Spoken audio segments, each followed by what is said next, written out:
Você vai ver ao longo desta série, e em especial neste programa, que sempre a matemática e a arte estiveram juntas.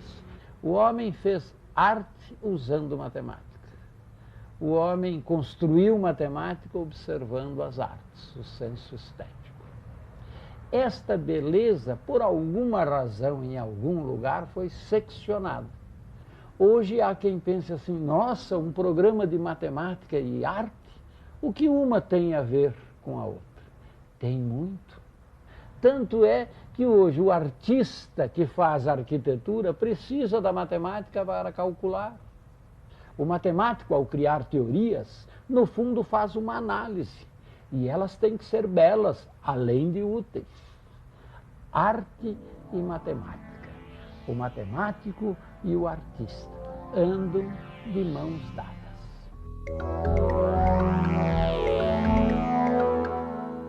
O que é ser um artista? O que é ser um matemático? Será que o trabalho de um artista e de um matemático são muito diferentes? O matemático puro, enquanto matemático puro, é uma espécie de artista. Ele cultiva um certo tipo de beleza e a finalidade básica do matemático é construir certas estruturas matemáticas, espaços a várias dimensões, novos tipos de números, analisar esses números e demonstrar resultados, teoremas, proposições, verdades a respeito dessa estrutura. A melhor maneira que eu vejo certas coisas é através da imagem. Então, eu tento chegar com imagens para fechar essas ideias.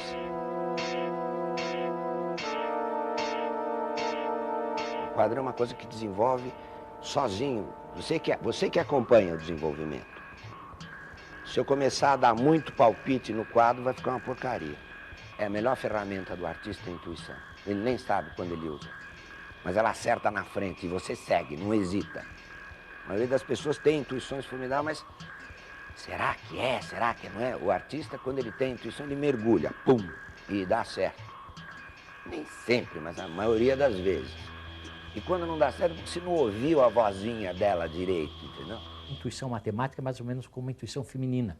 É algo que uma mulher vê coisas que a gente, em geral, não vê. E um matemático puro, bom matemático puro, ele vê além das aparências, vê além das formas imediatas.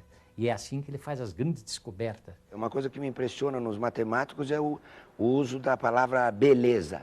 A matemática é uma ciência que tem um certo tipo de beleza. Uma beleza diferente, por exemplo, da beleza da música ou da beleza da pintura. É a estética do raciocínio. O raciocínio pode ser de uma beleza extraordinária, como é que ele é construído para chegar em determinadas conclusões. A matemática, sobre certos aspectos, ela mostra que por trás das aparências, que é o que a gente vê, tem uma coisa invisível, que por meio dela a gente também pode ver. O ser humano, de um modo geral, ele respira matemática, embora não tenha consciência de que ele esteja fazendo matemática, às vezes, da mais profunda e mais interessante possível. Hoje em dia parece que o trabalho de um artista e de um matemático são coisas totalmente separadas.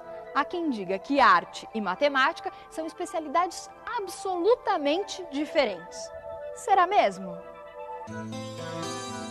A divisão do conhecimento em áreas distintas é um processo recente na história da humanidade. Durante muito tempo, matemática, arte, filosofia e os diversos ramos das ciências eram uma coisa só. E em sua formação, um homem de conhecimento buscava entender um pouco de tudo.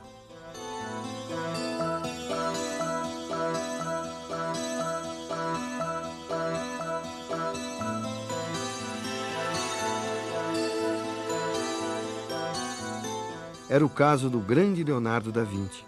Ele ficou mais conhecido como pintor por conta de algumas obras geniais que produziu. Qual o quadro mais famoso do mundo? São vários quadros famosos. Por exemplo, Mona Lisa, né? Pra mim é Mona Lisa. Mona Lisa. Sei lá, Mona Lisa.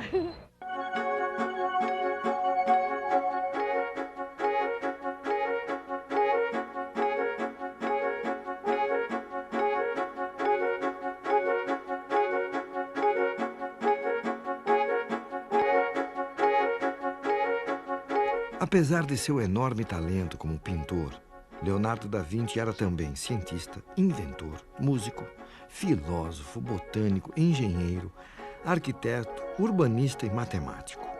Seu interesse pela matemática foi estimulado pela amizade com um monge franciscano, eminente matemático, Luca Pacioli.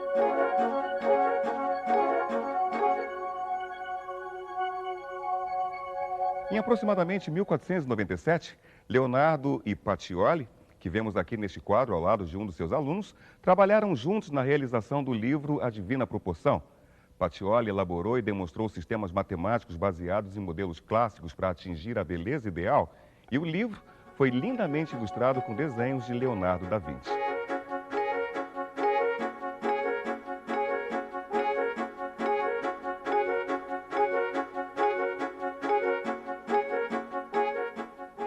Como é possível um homem só fazer tanta coisa em uma só vida? O que sabemos sobre Leonardo da Vinci são informações registradas por ele em cadernos de anotações. São quase 5.000 páginas que contêm pesquisas sobre o corpo humano, elementos de animais da natureza, dispositivos mecânicos, fenômenos elétricos e uma infinidade de coisas. Ele dissecou mais de 30 cadáveres para entender como funcionavam os músculos e as articulações. E foi um dos primeiros a estudar os mistérios do crescimento da criança no ventre materno. Leonardo estava muito à frente de seu tempo e inventou uma série de dispositivos e máquinas que só puderam ser fabricados muitos anos depois, como uma máquina voadora que ele projetou estudando o voo dos pássaros e insetos. Tudo isso era objeto de sua incessante pesquisa e seria a base de sua arte. A exploração da natureza era para ele um meio de conhecer o mundo.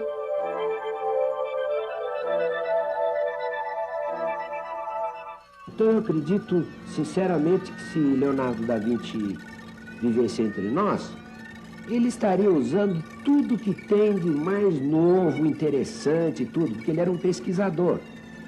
Quando você pensa que aquela Santa Ceia lá em Milão não está seca até hoje, que ele fez uma mistura lá experimental e os restauradores é que pulam para tentar manter aquilo como patrimônio da civilização, né? Leonardo da Vinci uniu como ninguém arte e ciência. Ele viveu em uma época de grandes transformações chamada de Renascimento. Mas por que o nome Renascimento? Renascer significa nascer de novo ou ressurgir. Mas renascimento do quê?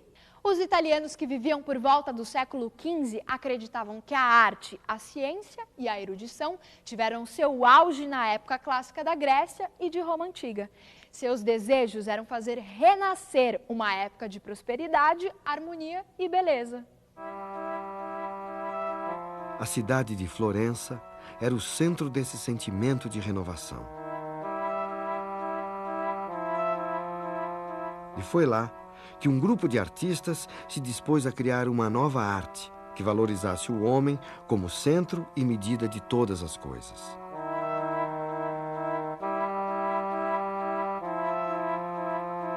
O líder desse grupo de jovens artistas foi um arquiteto, escultor, pintor e erudito chamado Filippo Brunelleschi.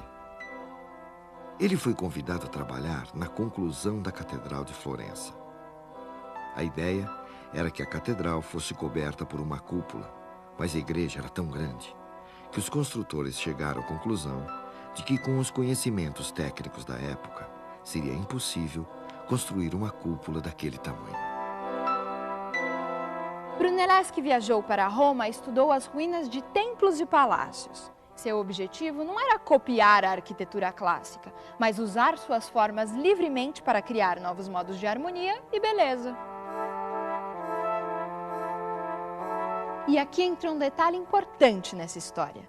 Com seus conhecimentos de matemática, ele desenvolveu um novo método de construir cúpulas a partir de uma série de anéis concêntricos. Estava resolvido o problema da Catedral de Florença. Leonardo da Vinci dizia que um arco é constituído de duas partes fracas que se tornam muito fortes quando elas se encontram e uma se apoia na outra. Vamos imaginar como é que ele é construído. Vocês vão colocando as pedras umas sobre as outras, etc.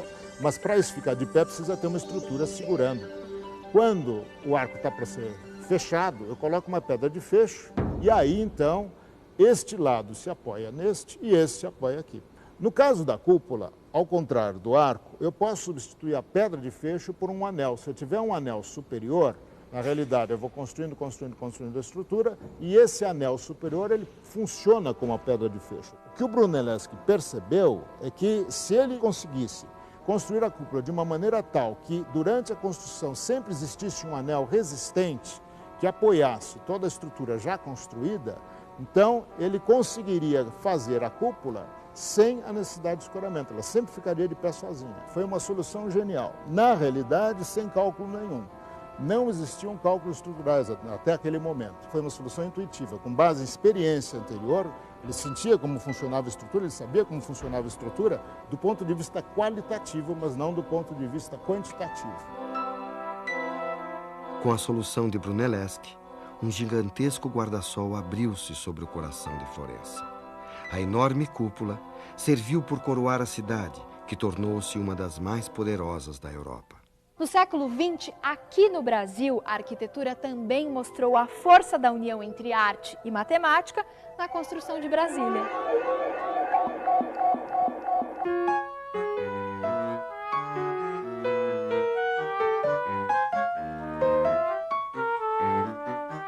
A cidade foi concebida pelo urbanista Lúcio Costa e os edifícios projetados por Oscar Niemeyer, um dos mais importantes arquitetos do século XX, com obras famosas em vários lugares do mundo. Em Brasília, Niemeyer usou de criatividade e imaginação para conceber edifícios diferentes de tudo o que já havia sido feito em arquitetura no mundo.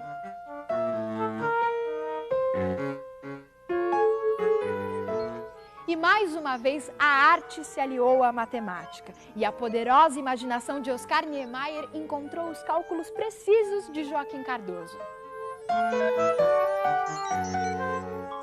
Os cálculos de Joaquim Cardoso viabilizaram a arquitetura de Niemeyer com as suas formas delicadas e marcantes, estruturando os prédios como se estivessem suavemente pousados no solo.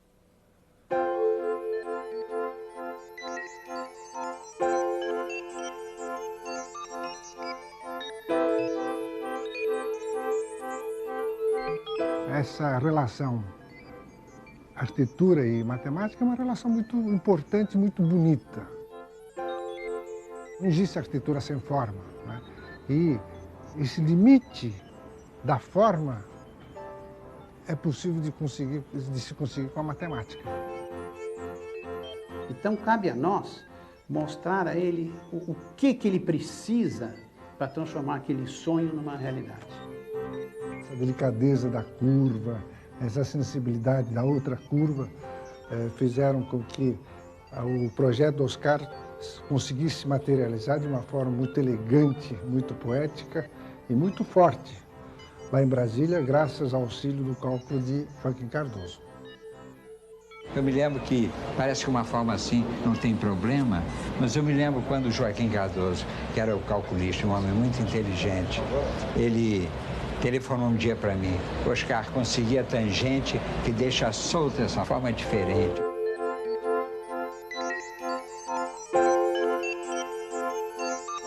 Eu fiz, por exemplo, as colunas do Palácio do Planalto assim. Eu queria uma forma diferente, a rampa descendo. Né?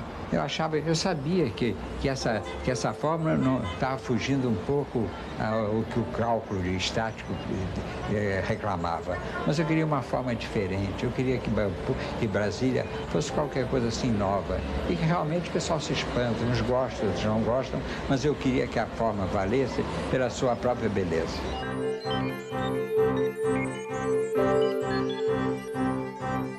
De tão inovadora, Brasília foi consagrada como patrimônio cultural da humanidade e é hoje uma referência universal de nossa civilização. Além da construção de Brasília, os anos 50 marcaram a proximidade entre arte e matemática através do movimento concretista.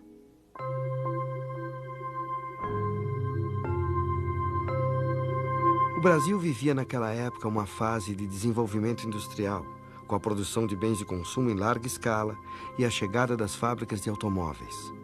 Eram tempos de crescimento e euforia. Impulsionado pela agitação na sociedade, o movimento concretista se empenhou em inovar a produção artística, buscando uma nova linguagem visual associada à estética industrial. Como eram os trabalhos concretistas? Qual a relação entre arte e matemática no concretismo?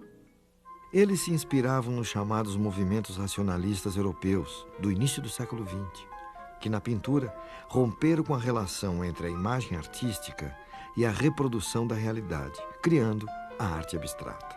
E na arquitetura, buscaram racionalizar e uniformizar as cidades e as casas com suas formas geométricas elementares. Mas os concretistas dos anos 50 estavam integrados a um movimento contemporâneo a eles, liderados por Max Biel, artista suíço, que participou da primeira Bienal de São Paulo em 1951 e influenciou muitos artistas no Brasil e na América Latina. Max Biel pregava que é possível desenvolver uma arte que expressasse conceitos matemáticos abstratos em termos concretos. Em alguns quadros, os concretistas exploram linhas que se desenvolvem em círculos repetidos, deslocados ligeiramente do centro em aparência dinâmica. Em outros, eles trabalham na oposição entre círculos e retas que acabam gerando superfícies cheias, resultantes deste encontro. Os quadros concretistas são arranjos entre os elementos da estrutura matemática e valores ópticos que os tornam perceptíveis.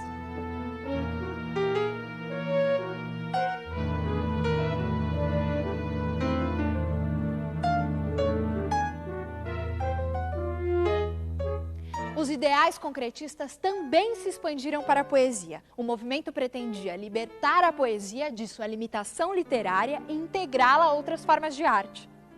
Atrocado capacausti duple elasti feli ferrofuga histori loco alubrimendi multipli organi periodi plasti publi rapa reciprorusti saga simplite na vela vera viva unívora cidade city cité. Haroldo de Campos, Augusto de Campos e Décio Pinhatari foram os líderes da poesia concretista brasileira. Lígia, fingers, ser, digital. Tedat ila, grifo. Links, links. O movimento pregava a substituição do verso descritivo pela associação de palavras a partir de uma disposição espacial. Quando zolanguezou, Lídia, la sera, sorella, so only, lonely,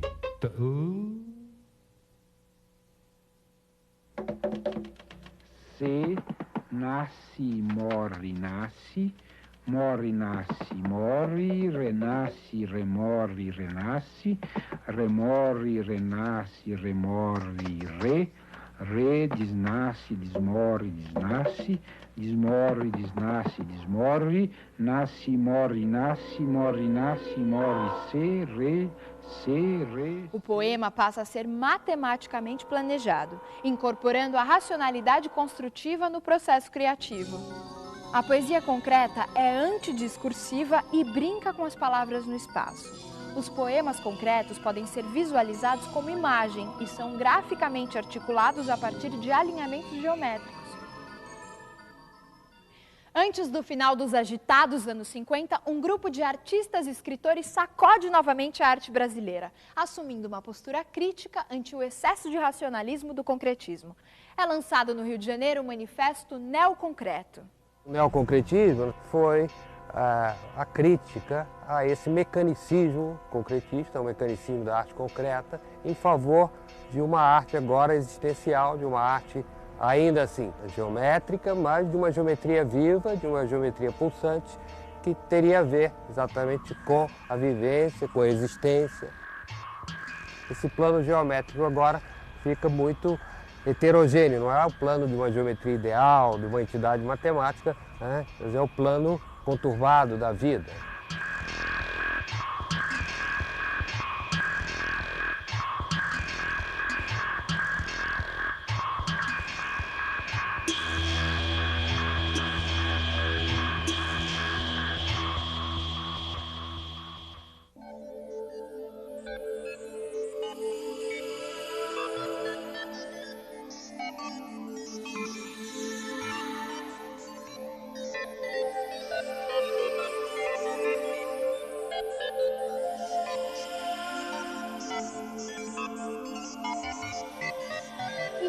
polêmicas da arte, Valdemar Cordeiro começou a investigar, em 1968, o uso da tecnologia na arte, partindo para a exploração criativa do computador.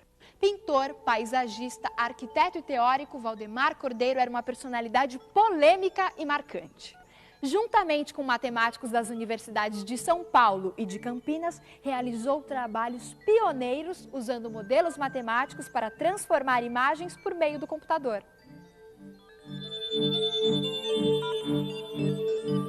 Em vez das formas geométricas que utilizava na sua fase concretista, Valdemar Cordeiro procurou associar alguma imagem muito humana ao aparato tecnológico e buscou figuras de conteúdo afetivo, como retratos e paisagens, para transformar nos computadores. Durante as discussões surgiu que nós poderíamos trabalhar com transformações matemáticas.